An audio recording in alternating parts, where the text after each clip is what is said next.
Nandan Vraj जनरञ्जन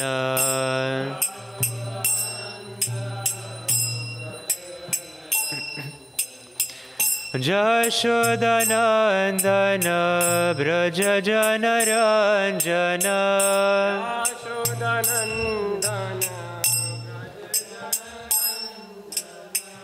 यशोदनन्दन Vraj जनरञ्जन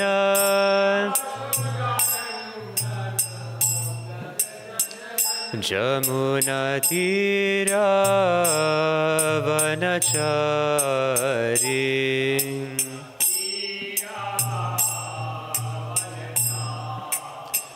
जमुनातीरावनचारी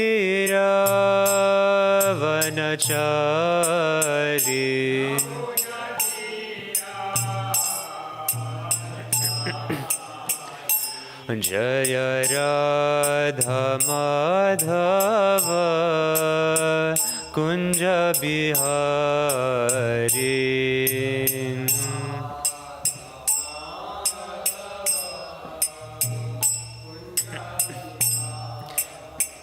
Jai Radha Madhav Kunj Bihari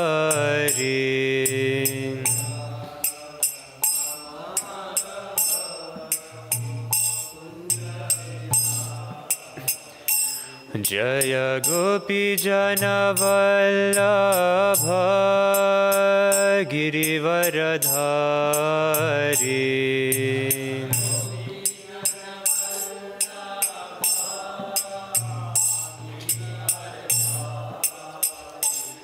Jai Gopi जनवल्लभ Girivardhari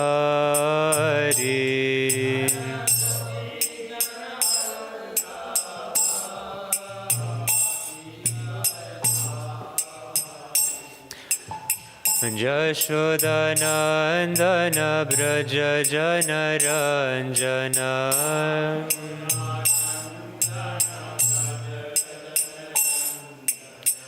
यशोदनन्दन Vraj जनरञ्जन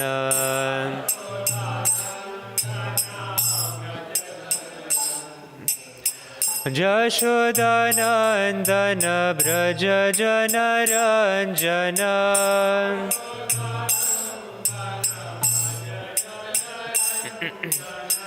यशोदनन्दन Vraj जनरञ्जन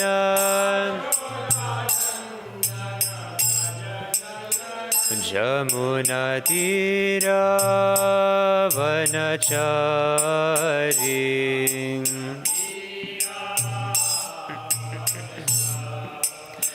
जमुनातीरावनचारी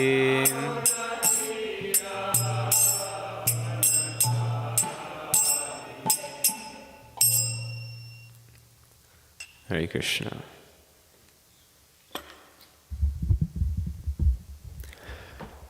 Om Ajnanatimirandhasya Jnananjana-shalakaya Chakshurunmilitam Yena Tasmai Shri Gurave Namaha Shri Chaitanya Manobhishtam Sthapitam Yena Bhutale Svayam Rupa Kadamahyam Dadhati Svapadantikam Vandeham Shri Guru Shri Yuta Padakamalam Shri Gurun Vaishnavamscha Shri Rupam Sagrajatam Sahagana Raghunathanvitam Tam Sajivam Sadvaitam Savadhutam Parijana Sahitam Krishna Chaitanya Devam Shri Radha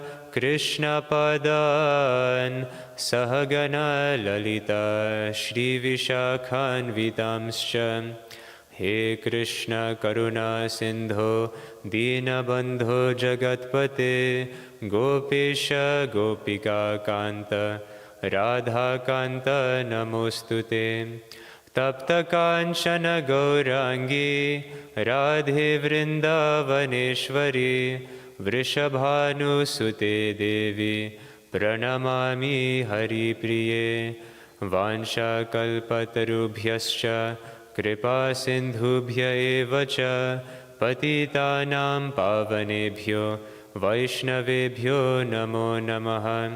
Jai Shri Krishna Chaitanya Prabhu Nityanand Shri Advaita Gadadhar श्रीवासादि Gaur भक्तवृंद। Hare Krishna Krishna Krishna Hare Hare, Hare Ram Ram Ram Hare Hare. Hare Krishna, dear devotees, thank you so much for being here today for Bhagavatam class. Before I begin, I just want to request the blessings. All of you are senior to me, so I just request your blessings so that I say something sensible and in line with the mood of our acharyas. Thank you. Today we are reading from Canto 4, Chapter 12, verse 32. Sacha svarlokamarokshyan sunitim janinim dhruvaha anvasmaradagam hitva dinam yasye trivishtapam. Sacha svarlokamarokshyan sunitim jananim dhruva anvasmaradagam hitva dinam yasye trivishtapam. Sacha svarlokamarokshyan sunitim jananim dhruva anvasmaradagam hitva dinam yasye trivishtapam.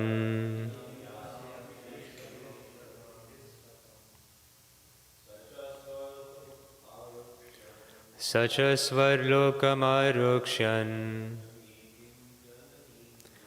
sunitim jananim dhruva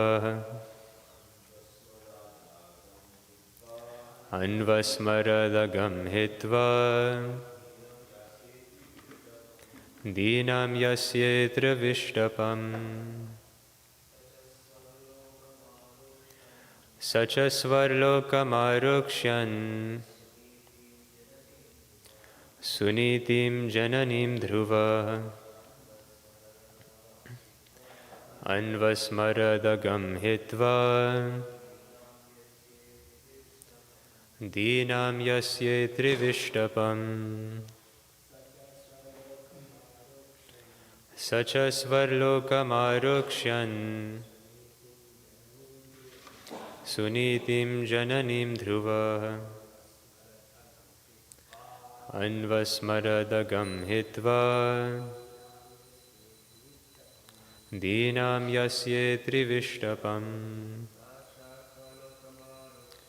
Sacha svarlokamarokshyan sunitim jananim dhruva anvasmaradagam hitva dinam yasye trivishtapam.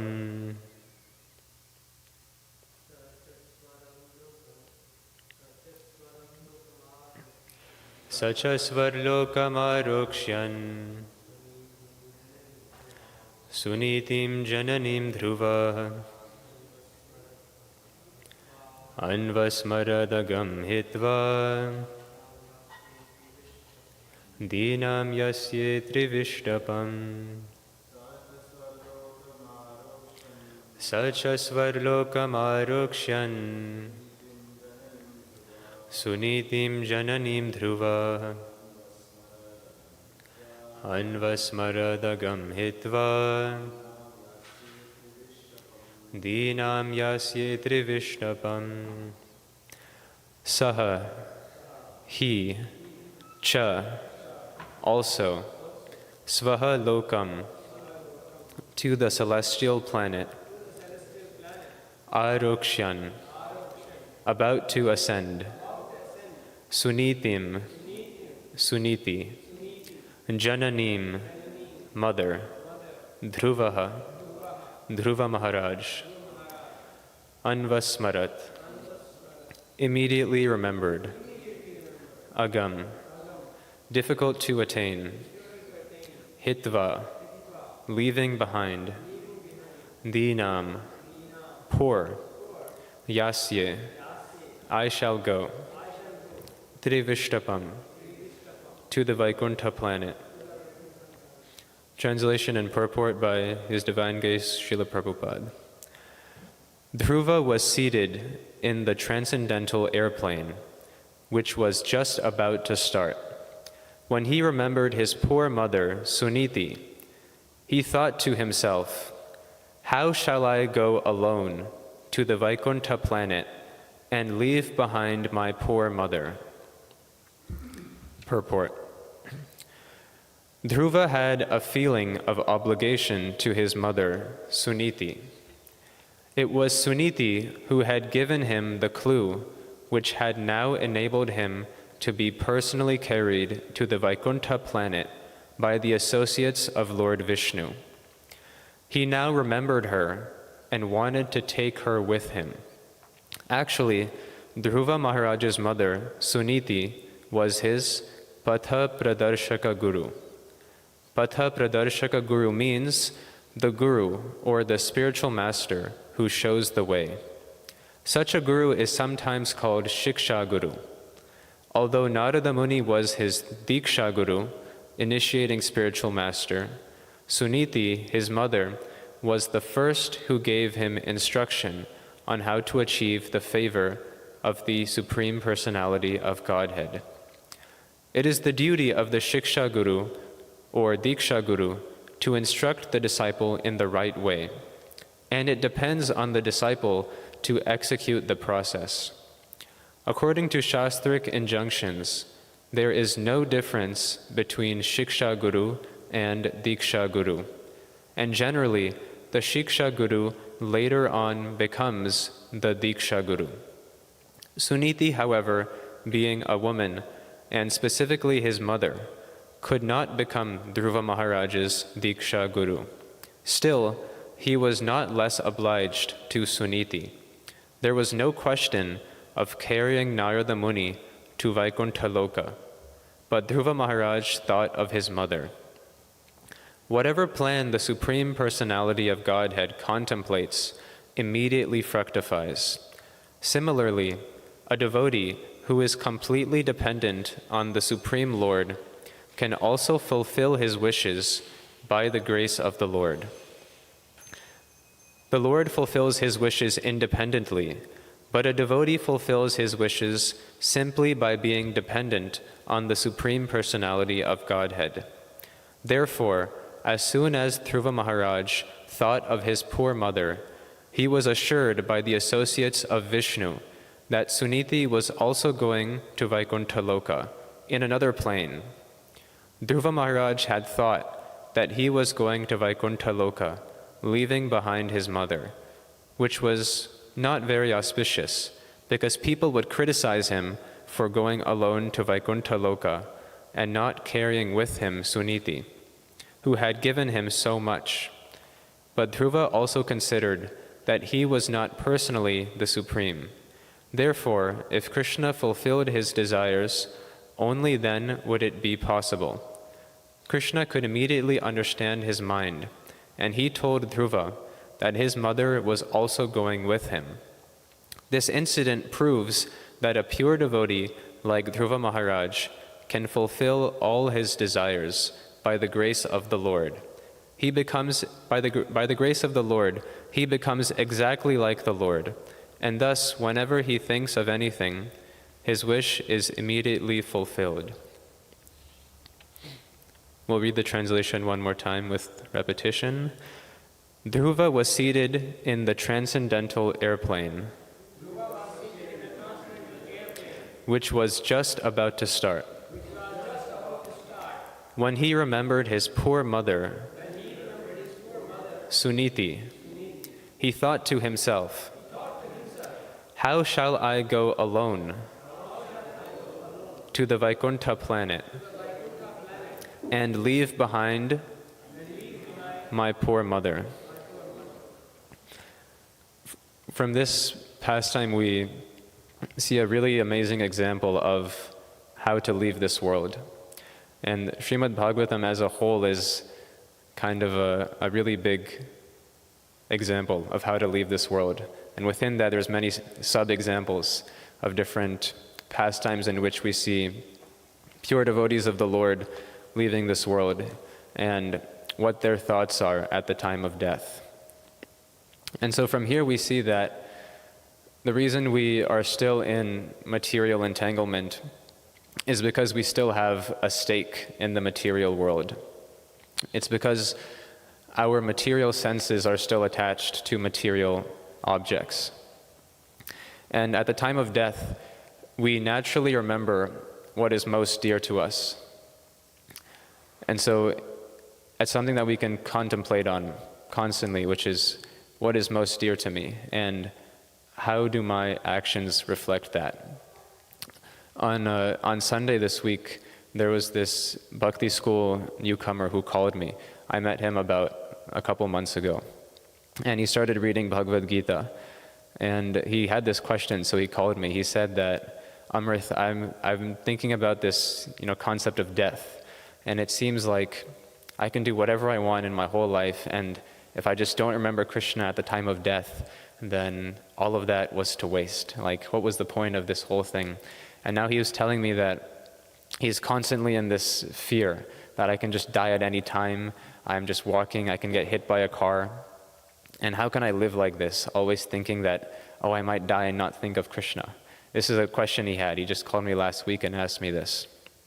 And something that we can contemplate on in this regard is that in the purport it was mentioned that the living entity is completely dependent on the Supreme Lord. And what this means is that even when it comes to remembering Krishna at the time of death, it's not only up to us. We're still completely dependent on the Supreme Lord. Because Krishna says, "Mataha smritir jnanam apohanam cha," that from me comes remembrance, knowledge, and forgetfulness. Has anyone in their life ever had a moment where you're just going about your day, all of a sudden something comes into your mind, "Oh yeah, I need to do that. I forgot about this service." And it's like, it's not that you were thinking about this, it just came into your mind. And that's coming from Super Soul. It's not coming from just our own accord. And so similarly, even when it comes to remembering Krishna at the time of death, we're still dependent on Krishna's mercy. Even when it comes to like waking up at the right time, sure we can set an alarm, but sometimes you just wake up naturally also. Doesn't that happen sometimes? And that's the Super Soul waking us up saying, now it's time for you to do your service. And so we're completely dependent on Krishna at all stages, even when it comes to remembering Krishna at the time of death. And so in relation to this, in the 17th verse of the Sri Upanishad, the living entity prays, "Vayur anilam amritam athedam bhasmantam shariram om krato smara kritam smara krato smara kritam smara." The living entity says, "Let this temporary body be burnt to ashes, and let the air of life be merged with the totality of air. Now, O my Lord, because you are the ultimate beneficiary of all sacrifices, please remember all that I have done for you." And so here the living entity is saying that, Krishna, I may not remember you at the time of death, but you know everything, so please remember, I've done some things for you. And this is a normal fear that we may have. What if I don't remember Krishna at the time of death? And there are some philosophies which suggest that God is merciful throughout this life, but then after the time of death happens, now it's God's judgment. Now his mercy seems to end at the time of death.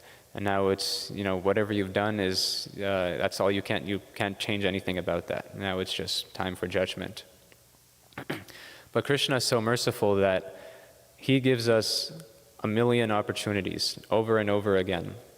No matter how many times we may fail, he's still waiting for us because he never gives up on us. And so in the purport to this verse in the Sri Upanishad, Prabhupada writes that even if the devotee does not remember his service to Krishna, Krishna remembers the service of the devotee at the time of death. And so that's something we can hold on to as well, which is that we're dependent on Krishna and Krishna never forgets us. And also there's no loss or diminution in anything that we may have done in this life. Even if it takes another life, that life will start off from a better situation, either in an aristocratic family or in a devotee family. So I was discussing this with my friend who called me, and I think it made sense to him. And we also learn about remembering Krishna at the time of death in the 8th chapter of Bhagavad Gita, where it says, Antakali chamameva smaran muktva kalevaram yaprayati samadbhavam yati nastyatra samshayaha. That one who remembers me at the time of death attains my nature. And so the question for us is, how can we do that? How can we remember Krishna at the time of death? And the answer is given a few verses later. Krishna says, Abhyasa yoga yuktena chetasa nanyagamina paramam purusham divyam yati parthanuchintayan. That's 8.8, Bhagavad Gita.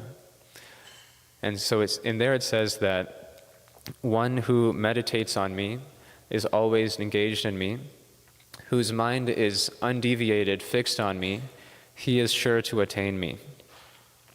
So does anyone feel like fixing your mind on Krishna is difficult to do all the time? Maybe sometimes it's okay, but doing it constantly is a little bit of a challenge.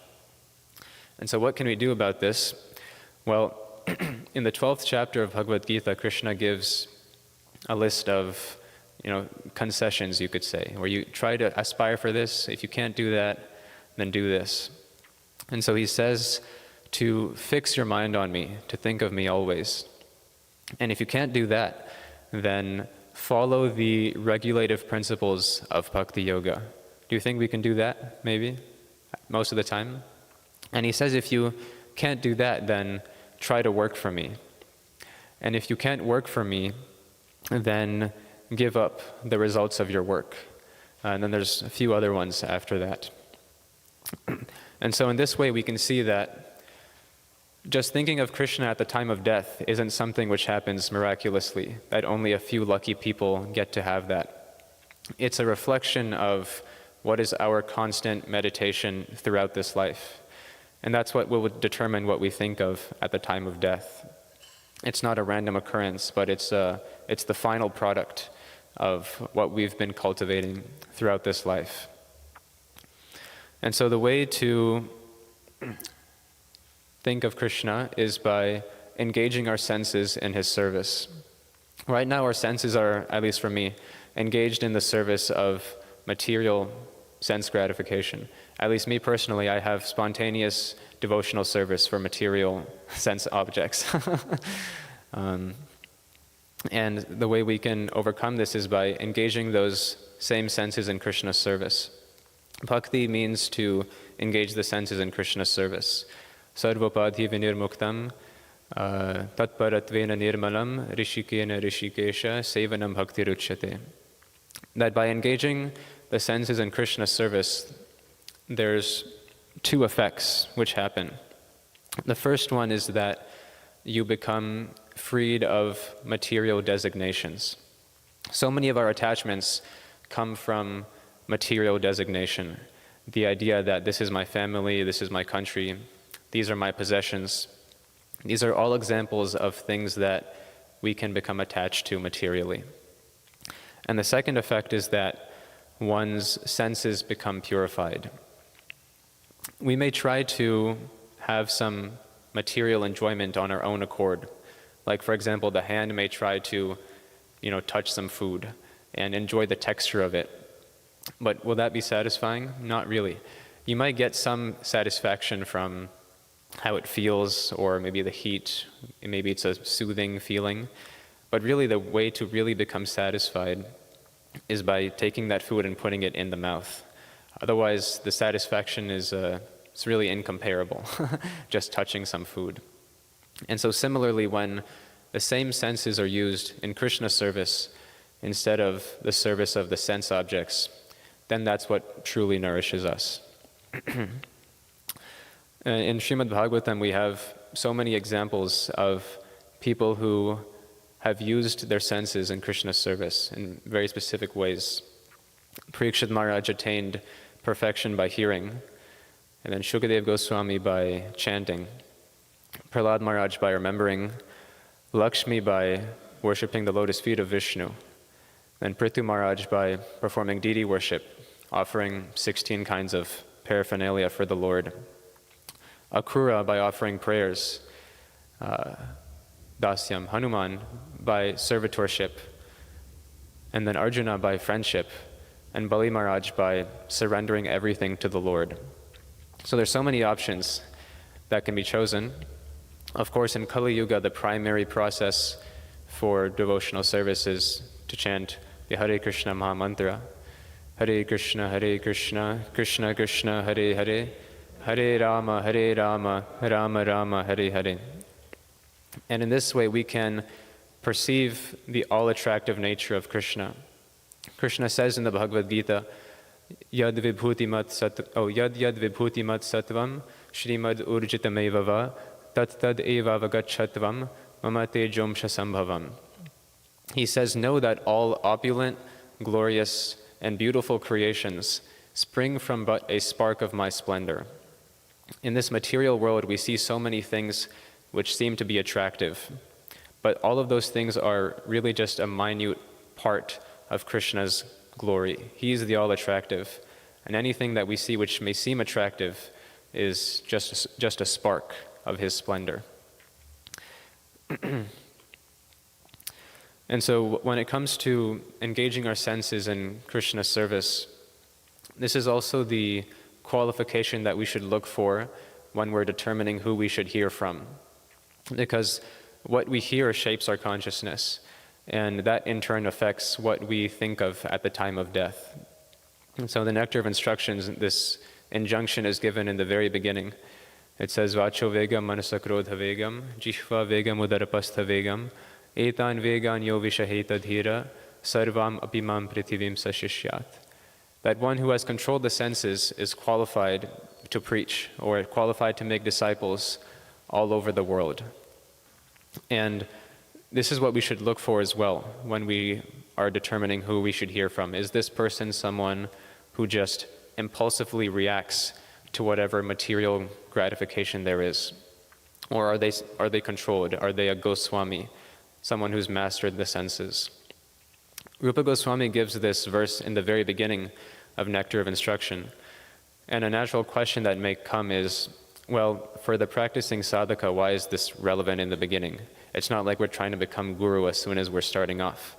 But it is relevant because we're trying to determine who to hear from. And so we should know the qualification of such a person. And when we actually engage our senses in Krishna's service, Krishna reciprocates in a way which frees us from our material attachment. There's a verse in the 10th canto of Bhagavatam, 10.88.8. Krishna says, Yasyaham anughrennami harisheta dhanam shanaihi tato dhanam tyajantyasya svajana dukkha dukkhitam. He says that if I especially favor someone, then I gradually deprive him of his wealth. And in this way, such a poverty-stricken man suffers one distress after another, and his family abandons him. So when we think of this, we might think, well, this doesn't seem very nice, doesn't it? Krishna is taking away this person's material opulence. But actually, it's the greatest benediction if you end up overcoming material attachment, and instead you become attached to Krishna. And that's Krishna's purpose. When we turn towards him, He will remove our material attachments so that we become attached only to him. And in this way we can think of him at the time of death. When he's most dear to us, then at the time of great difficulty, he's the only person we turn to, and we don't turn to anyone else. Sometimes we see also in Srimad Bhagavatam, there are many pure devotees who are put into very precarious situation. And it might seem like, well, they're doing so much service, why do they go through so much distress if they're fully surrendered to Krishna? Well, one of the reasons is for the glorification of the devotee. In order to show the rest of the world, look how my devotee is reacting in this situation. And this is how you can aspire to react as well. One example of this is Prahlad Maharaj. Prahlad Maharaj encountered every calamity possible. He was, at least attempted to be killed by weapons. He was attempted to be killed by being trampled by elephants, thrown over a cliff, burned by a fire. But in all circumstances, this is his supposed time of death, and he's only remembering Krishna. And because of this, he's completely peaceful. He's not disturbed by the situation. And something which I find especially interesting in this pastime of Prahlad Maharaj is that when Prahlad Maharaj is thrown over a cliff, Krishna, he could have saved him by just catching him in the beginning. But instead, Krishna chose to have him fall all the way down and then catch him in the end. And this is similar to many of the situations in our lives, where when we're falling down, Krishna gives us the opportunity. Well, who are you going to turn to? What will you think of? If he catches us right in the beginning, well, then we didn't really get the chance to show that we will turn to him when all else fails. And so sometimes we may be put into a situation where everything's going wrong and it seems like Krishna's not showing up. Krishna, I thought of you just now, why aren't you here? But, someone who is really surrendered knows that avashya rakshibe Krishna, that Krishna will surely protect me. And even if they're falling down, they still have the firm faith that Krishna will come in the end. And this is, one lesson that we can take away from Prahlad Maharaj. And so this material sense gratification is it's incompatible with pure devotional service. In the Srimad Bhagavatam it said in the 2nd chapter, Kamasya nendriya pritir labho jiveta yavata jivasya tattva jigyasa nartho yassheha karmabhi. That this human form of life should not be used for sense gratification. We should just be maintaining our bodies to keep it fit so that we can inquire about the Supreme Personality of Godhead. And so we need to take this very seriously because Ante Narayana Smriti, or remembering Krishna at the time of death, is no joke. It's really rare for us to have gotten this human form of life. In Krishna says, Manushyanam sahasreshu kaschid yatati siddhaye yatatam api siddhanam kaschin mam veti tattvataha. That out of many thousands among men, hardly one endeavors for perfection. And out of those who have achieved perfection, hardly one knows me in truth. And so this time of death is the most consequential moment in our lives, generally speaking. And so we shouldn't take it lightly. And the way we do that is not by being in a constant state of panic, oh my God, I might die now. But we should live our lives in such a way so that we regularly practice remembering Krishna at all times.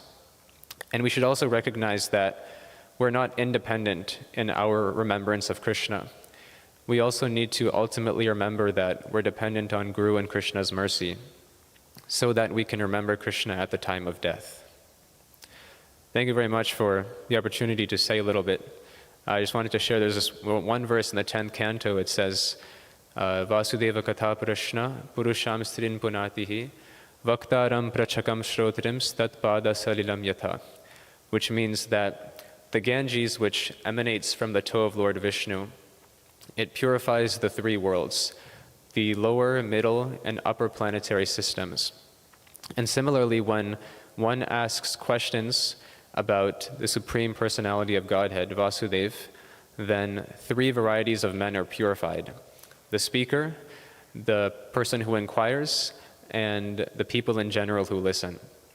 And Vishwanath Chakravarti Thakur, in his commentary, he writes that of the three, the speaker gets the most purification. So I wanted to thank all of you for this opportunity to purify myself a little bit. Are there any reflections or questions?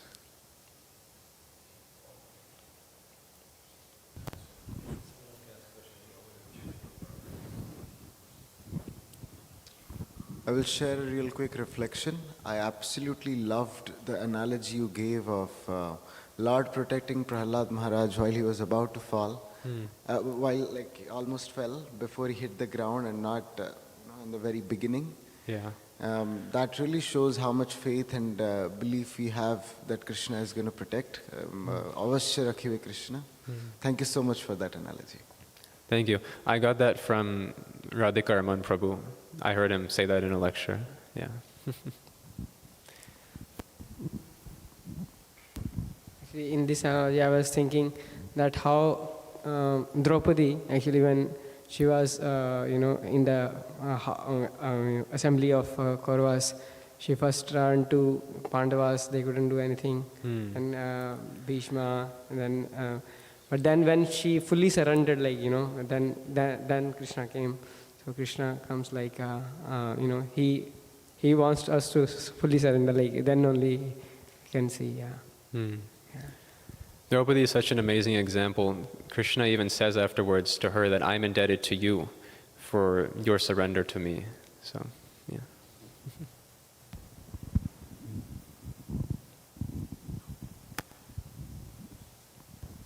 So thank you so much for the class, Prabhu.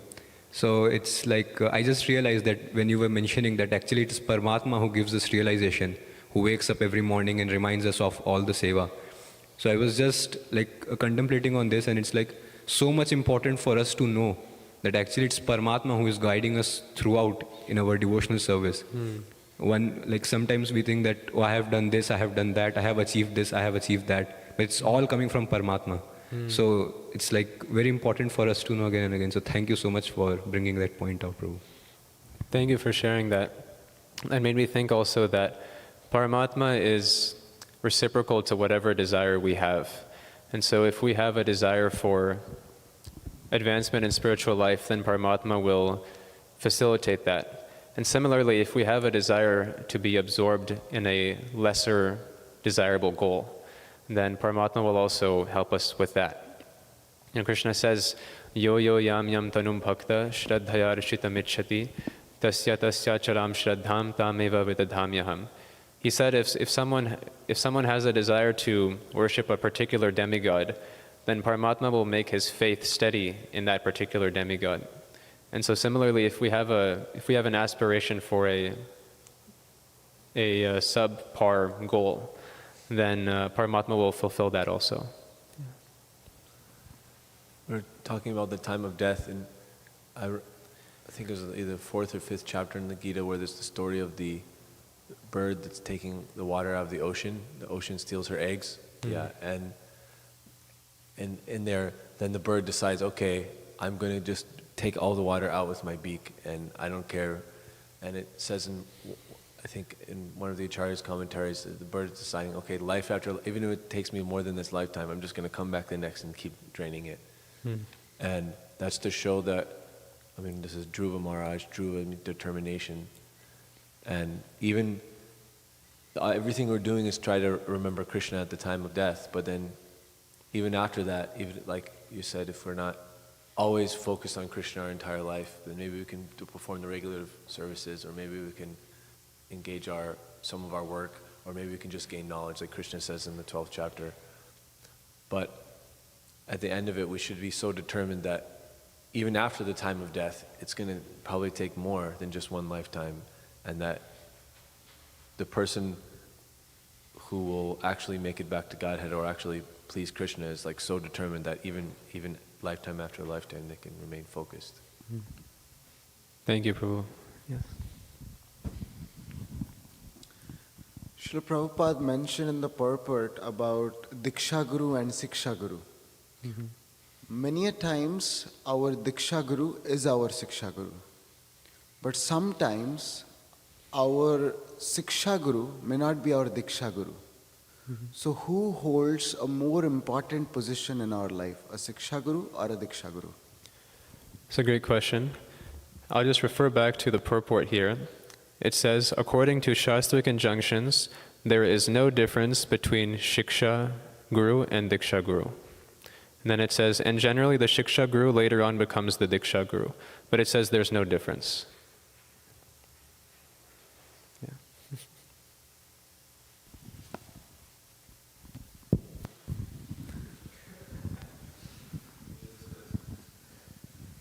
Hare Krishna, thanks for that really nice class. There was something nice Jainanda Prabhu said in the Bhakti Shastri class about, like, if you take shelter of something, it leaves an impression. You know, we're talking about impressions, nectar of instruction and all that. And it's interesting, he's mentioning if you keep on taking shelter of that thing, the impression becomes so deep, it's like anytime you become stressed, you automatically fall back to taking shelter of that thing. And so, you know, Krishna's depriving someone of everything is actually the greatest, because if you're so deep, at least this is how I think of it, if you're so deep that anytime you get a little pressure, you run back to that shelter and he pulls it away from you, there's nothing else to do but think of him. And so it's actually a really great mercy to be in so much misery and not be able to go to your comfort zone. Yeah. Yeah, and on that point, Kunti Maharani, for this reason, prays, please put me in more distress and give me more difficulties so that I can remember you. And so it's the constant meditation of pure devotees to always try to remember Krishna. Yeah.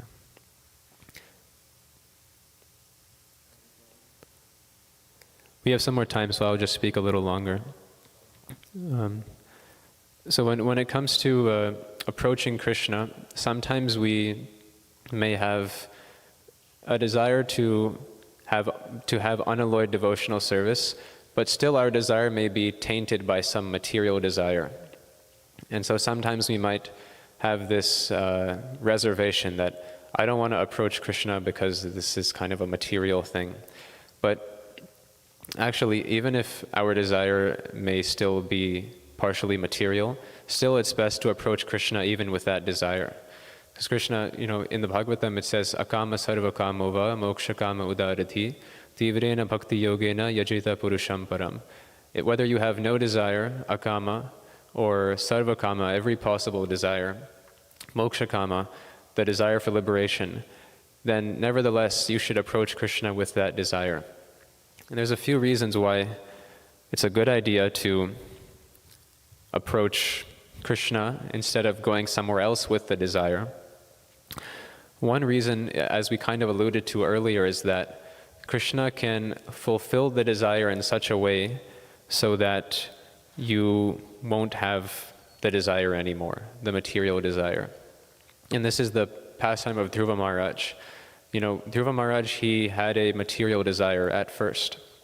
And the Narad Muni, he didn't tell him that, you should actually just give up this desire. He told him, yeah, worship the Supreme Personality of Godhead after testing him a little bit. And you should go to him with this desire, because Narad Muni had the foresight that by doing this endeavor, eventually he wouldn't have this desire anymore. And so Narad Muni is actually a perfect example of a guru, who is someone who gives shiksha or instruction according to the adhikar of the shishya, according to the qualification of the disciple. Narad Muni is such a perfect example of this. There's another example where Narad Muni sees Mrigari, who is a hunter. And Mrigari was a very cruel hunter. Normally hunters, they kill animals, they skin them, take their meat, eat, or sell. Mrigari was half killing animals. So Mrigari would shoot these animals and they wouldn't be completely killed. He just left them to suffer. And so Narad Muni comes and sees this, and then what's the first thing he tells Mrigari? He says, you should fully kill these animals. That's the first thing he tells him. He doesn't tell him you should practice bhakti yoga, at least not at first. Eventually it comes to that point. But he tells him you should fully kill these animals. And this is an example where Narad Muni understood the level at which Mrigari was at. And so he gave him a progressive instruction to just take it one step further. Because Narad Muni understood that this is the level he's at, and this is like one little incremental progress he can make. And that's the quality of a guru, one who knows exactly what instruction to give, which penetrates the heart and is right for the disciple. And so that's one reason why it's best to approach Krishna if we have a material desire still, because he can give it to us in a way that we eventually will not have that desire. Another reason is because Krishna can actually fulfill desires. Not everyone can do that. Like Hiranyakashipu, he had a desire to become immortal, and so he went to Brahma. And Brahma said, I'm sorry, I cannot bestow that upon you. But if you have this desire and you go to Krishna, he could actually bestow it. And so we may go to other avenues to fulfill our desires, but none of them can actually fulfill the desire we really have. Only Krishna can fulfill. Only Krishna can claim that he can fulfill any desire. A third reason, there's many reasons you should go to Krishna. The third one I'll give is that Krishna knows internally what we actually want, which may be different from what we're saying what we want. Like if a parent, for example, has a child and it's very late at night, the child might say, Mom or Dad, I want some ice cream, I'm really hungry. And the parent might say, well, I think you just need to sleep right now. And then the child will sleep, and then tomorrow morning this desire will just be gone. The parent knows that the child is just feeling exhausted right now, doesn't actually need ice cream. And so similarly, Krishna knows what we want because Sarvasya Chaham Hridi Sannivishto. He's present within our hearts. He knows our desires. Most relationship issues happen when someone thinks they know what the other person wants, and they act accordingly.